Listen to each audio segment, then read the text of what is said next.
dink die sukses van die Volkie-program lê in die feit dat ons bevoorreg is om baie passievolle en ervare afrigters te hê.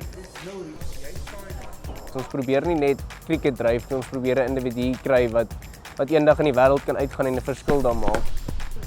Die cricketfamilie is 'n ongelooflike familie om deel van te wees. Ek het nog nooit so iets beleef in my vorige skooljare saam met die kinders en goeters nie. 'n Volkie is vir my kind as gevolg van hierdie ryk kultuur en geskiedenis. Indien cricket jou passie is, dan gaan ons jou die geleentheid gee om regter jaar cricket te kan speel.